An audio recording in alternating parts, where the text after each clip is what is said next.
Good afternoon, this is Brian. Welcome back to the ranch. So it's been a couple of weeks since I've made any videos. We just had calving season. We had two bull calves. One went really smooth, the other one, I'll tell you that story of our second calf and his story. But made a lot of mistakes. Learned a lot this calving season. This is only the second season that I've actually had any calves, so I'm learning a little bit about herd management, not specifically just animal management. I'll talk about that a little bit more as we go on in the video, but kind of let me show you what I've been up to the last couple weeks.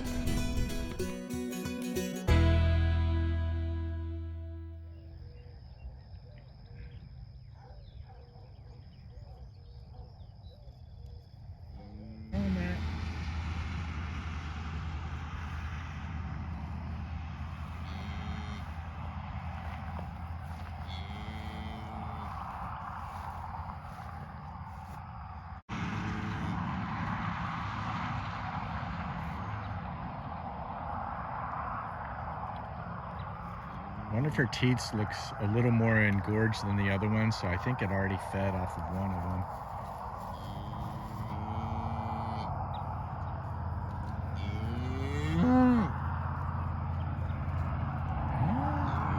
Yeah, another bull calf. Dang it. Yeah, that's for sure. We're never going to increase our herd size if we keep having all these bulls.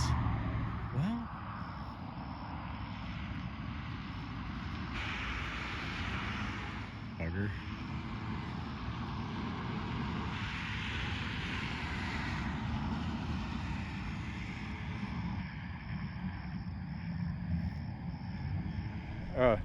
As soon as Loretta had her calf last week, Hank was trying to breed back to his mom. We did band him when he was a small calf, probably about a week old, and I honestly don't think that we got his testicles into the banding, because he was really interested in preventing the calf from feeding from his mother.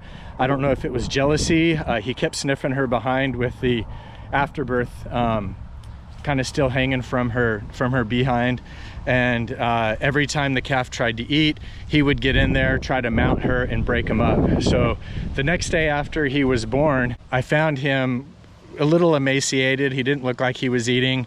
I kind of observed them through half of the morning, and he was strong enough to get up and try to nurse, but every time our yearling, what we thought was a steer, but I think he's still an intact bull, kept trying to mount her and prevent them from feeding, or prevent that calf from feeding. So I tried to move them from one paddock to another, and the cows just ended up freaking out and scattering. I didn't really have a proper like alleyway for them to get to one paddock and the other, so that was mistake number one.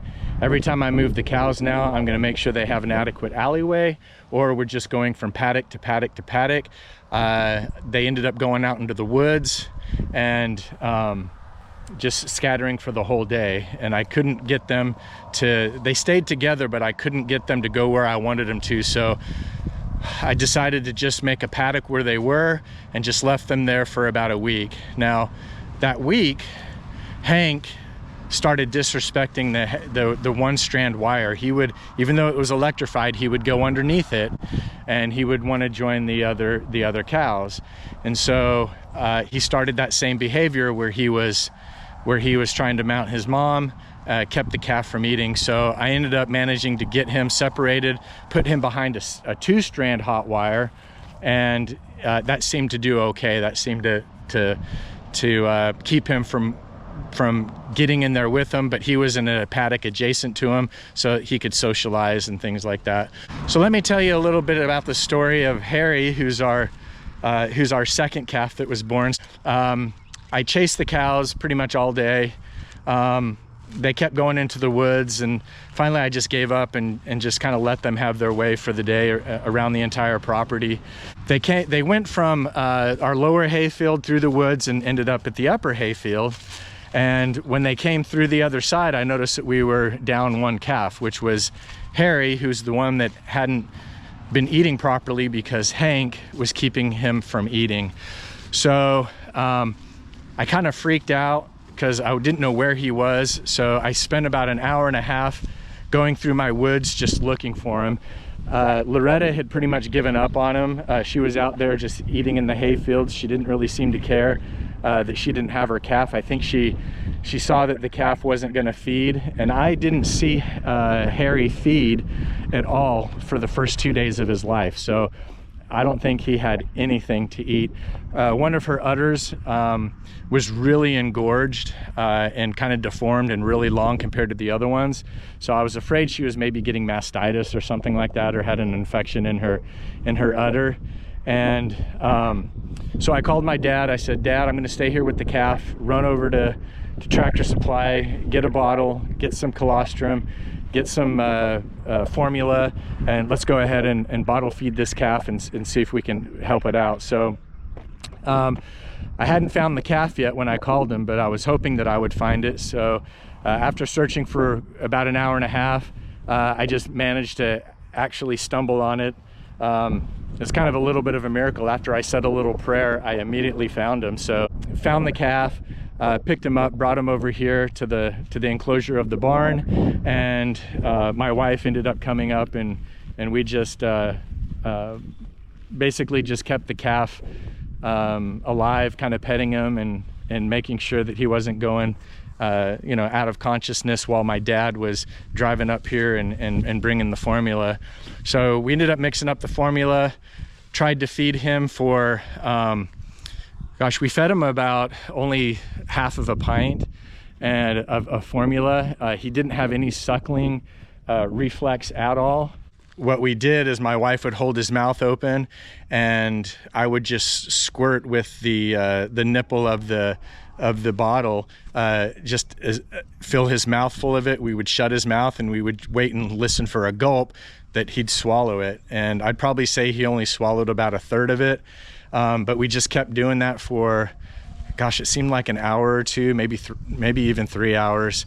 Then we ended up giving him half of the colostrum, because it said to give him half of it and then wait and give the other half like later in the day, so I guess they don't get diarrhea. We gave him the colostrum, and we just kept at it, just kept feeding him and feeding him. He did poo while we were feeding him, so that's good. That means his bowels were moving. He also peed all over me when I tried to pick him up to kind of get him on his feet, so that was promising. As we were continuing to nurse little Harry back to health, right here behind me, his mama came up to the fence, because they weren't in an enclosed a hot wire paddock, and she gave out a loud moo, and then he mooed back, and then it was like he just jumped on his feet and just like sprung to life. It was incredible. It was almost like a miracle. I was like, well, let's get him back to his mom and see if he'll feed. Now all the cows were still together. We hadn't managed to separate Hank again, so I went ahead and just let the calf out of this enclosure and let him kind of rejoin the herd. And sure enough, once the calf went up to his mom to try to feed, here comes Hank again, our steer, who I think is still an intact bull, tries to mount her and interrupts it. So for the rest of that evening, I managed to get just where they were standing, I grabbed a quick hot wire and just made a small little hot wire, got them behind it, made another paddock for Hank right next to it, managed to get him on the other side, and then I just kind of observed. So the footage you're going to see right now is I was going to go out there and get Harry because he looked like he was still doing pretty poorly. I hadn't seen him eat. This is the evening of the second day after he was born, and I was going to go pick him up because I had consigned him just to be a bottle calf. It didn't look like he was going to eat. It didn't look like he was interested in feeding from his mom. It didn't look like he had enough energy to really feed from his mom. But all of a sudden, I'm over there with my lawnmower with the dump trailer, and I was just gonna, you know, tie him up and put him in that and bring him back here and just, you know, start feeding him from a bottle. He jumps up with Hank out of the way. He ended up feeding, and he ended up eating for, I timed it, it was 8 minutes. And I think that was the first feeding that he had. And then after that, because we were able to keep them separated, he had no problem eating after that. So I didn't take any footage of it because we were so freaked out that this is our first kind of experience of trying to like nurse a calf that wasn't feeding right when they were born. But I'm glad that he made a recovery, and he's probably more spirited than Dirks, who's our first calf that was born. So they're all doing really well, and grateful for that. So then last Saturday, I spent about 3 hours of my day making this alleyway right here. So I managed to separate Hank. I know I've kind of taken it down a little bit. I should have taken video while it was up, but I did 3-strand hot wire, made a temporary 3-strand gate right here. So I just fed him some snacks until we got to this point. Then when we got him to here, I was able to just take him along this hot wire alleyway, and all 3 of these hot wires were hot.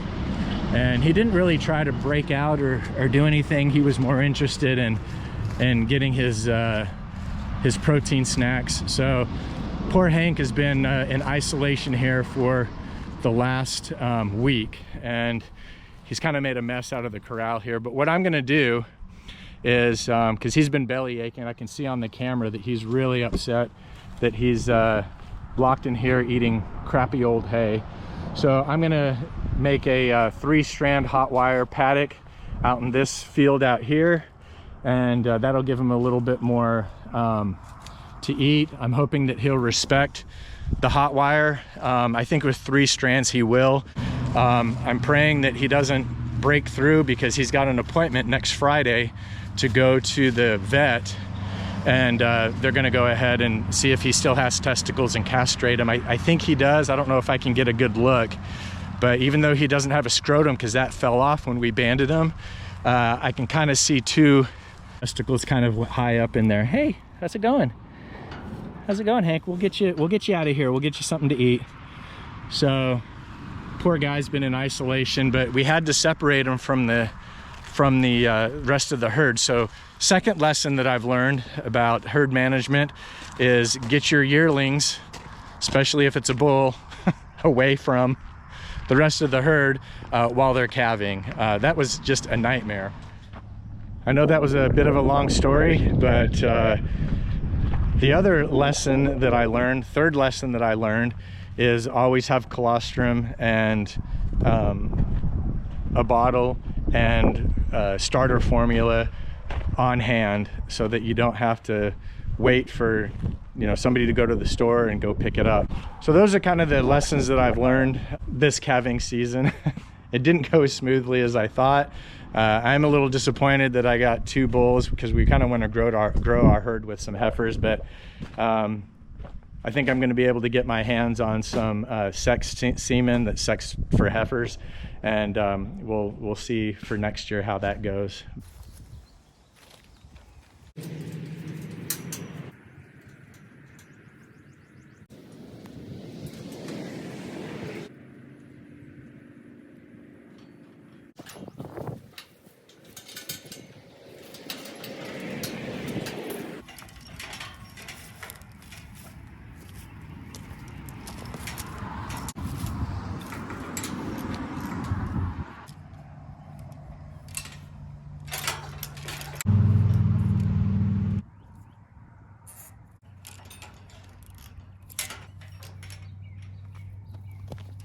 Right, so I'm just using some 12.5 gauge insulated wire to get from here over to here so that we can electrify that.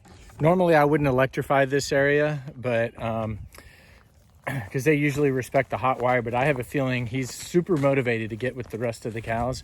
So I don't want to leave any spot unelectrified, because I think that he'll find a weak spot and get out, if even with triple hot wire or even with a triple wire, he'll still finagle his way through if it's not hot. So last thing I want to do is have to go chase a cow next Friday morning, try to get him in the corral, which is probably be impossible since he's frustrated. He's been in here all week, because I really want him to go to the vet and see if he needs castration. I'm not 100% sure if he even has testicles, but it's better to be safe than sorry and have the vet check and get him castrated.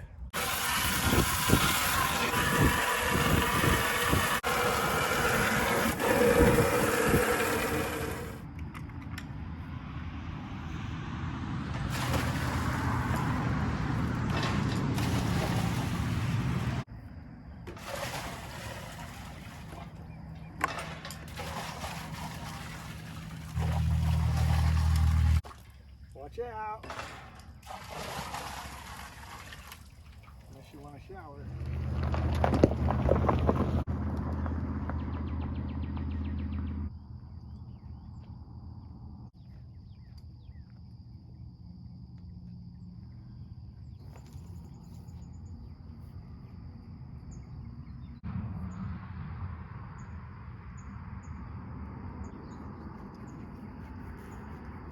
All right, so I think everything's wired up properly. We got that one going to there, and we've got those wired up. Those are daisy chained. We almost didn't make it over to this side. Oh my gosh. Okay, so I think that we are good to go. Hank, are you dying for some grass? Look, he's trying to get through there to get that grass. All right, come here, Hank. Come here. Go back. Go back. Okay. Come on out. You are free. You are free. There you go. Go get something good to eat. Let's go turn on the hot wire.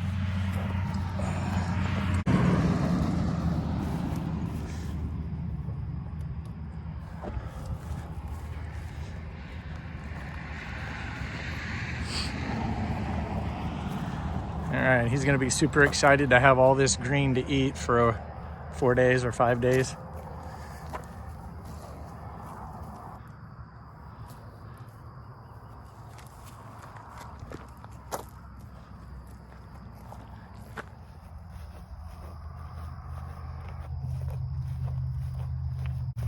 How you doing? Huh? How you doing? Yeah, you're looking for protein, aren't you? All right, so there's little Dirks with the ear tag. And there's Harry over there. Here comes Loretta. Hey, Mama. Come here. Oh, you're so sweet. I know I don't have anything to eat. Come here, Dirks. You want to come here? Come here.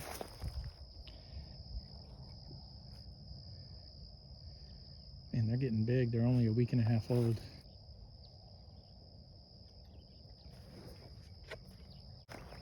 Hey, Harry. You're the little calf we had to feed.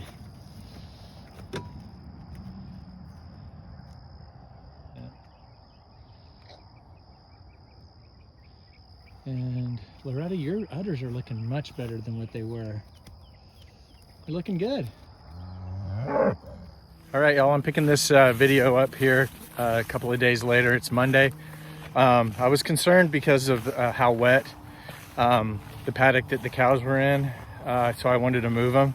So after work, I came up here, and good thing I did, because the hose, one of the fittings of the hose that leads to our trough here, it actually broke, and so it's even getting more flooded because the hose that leads over to our trough here is now broken. I've already got the cows moved. I'm just going to go ahead and leave them in this probably quarter acre till this weekend. The grass is up to my knees, and this clover is probably overripe, but hopefully they'll enjoy it. One thing that I'm a little concerned about is choking out my Bermuda with how thick this arrowhead clover. I think I overseeded it, to be honest with you. Like, I just wanted it kind of sparsely in the hay fields, and it's a little more than that. I'd probably say in this area that I'm in right now, at least half of it is clover. So I'm gonna let them pick through this, and we'll just kind of gradually take it all the way down to the fence over there. But the hay fields are looking good. All of this rain really greened everything up, and everything's super thick. So let me fix this hose fitting, and then I'm just gonna head home. It's Friday morning, and I've had Hank in the this enclosure over by the corral for about 2 weeks. So today's vet day. We're gonna take him to the vet. I'm 100% sure, well, not 100, I'm 99% sure that he's got, that he's an intact bull. So we're gonna have the vet take a look at him. If those testicles are there, we're gonna remove them. We can put him back with the herd, and we don't have to worry about him breeding back to anybody. And I think he'll be happier. The rest of the cows will be happier. So off to the doctor.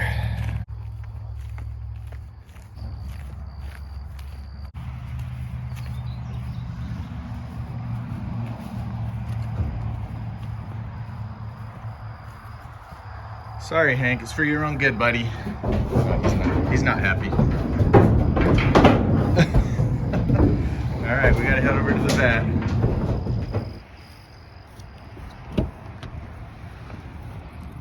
Okay, so we're back from the vet, and sure enough, both testicles were in there. So the vet actually had a little bit of difficulty getting them out, because when you band and then you miss them, I'm getting the charger here. Hang on. When you band them, there's not a scrotum, the testicles don't descend, and so they're still kind of up there. So luckily he was able to get them, and only charged me $36. So I feel like that's a bargain. So I'm gonna go ahead and move Hank over to the other cows now that he's a steer officially. I don't have a problem with him being with everybody else, and I think he's got a little bit of separation anxiety, and poor Hank's been in seclusion for the last 2 weeks waiting for this appointment today. So let's go ahead and let him join the rest of the family. All right, so my plan was to let Hank out, and I figured he would just go run to the other cows, and he's not. He's going the other direction. So I'm gonna see if I can't coerce him to go over to them and get in their area.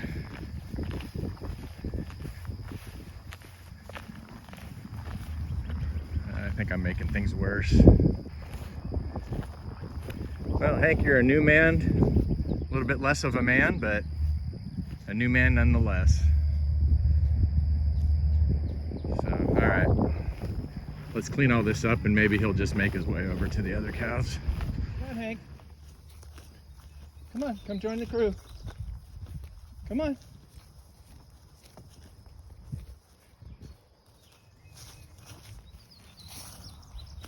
Come on. Go under. Go under. Hank. Go under. Go under, Hank. Come on. Come here. Here, let me pull this up. Come on, Hank. Come on. Go. Go. I think I'm scaring him. All right, you're gonna make this difficult, aren't you? Like you do everything. All right, I forgot to bring my tripod, so I'm not getting a lot of footage today, but Hank's back with the crew, and let's see what they do.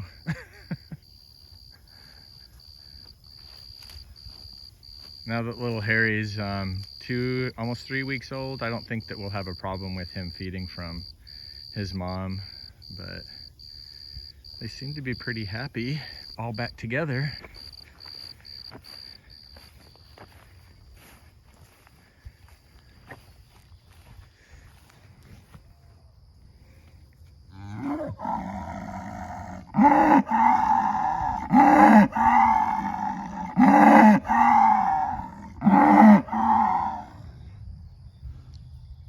sure what that means. I'm not sure if she's happy or mad at me. Hank! Oh, there he goes again. We just got him castrated and he's still messing around with the other cows. I thought that behavior would have stopped.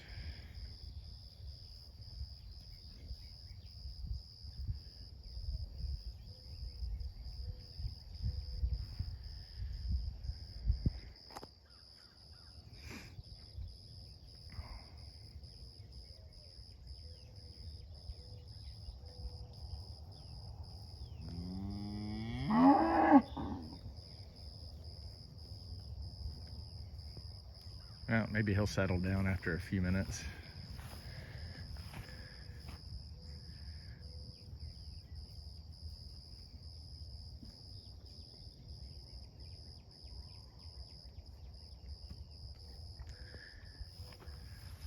All right, so there's still a ton of clover and grass in this area. I think I'll leave him here a couple more days and then move him down that way, probably in about 4 or 5 days. We'll see how much of this they eat.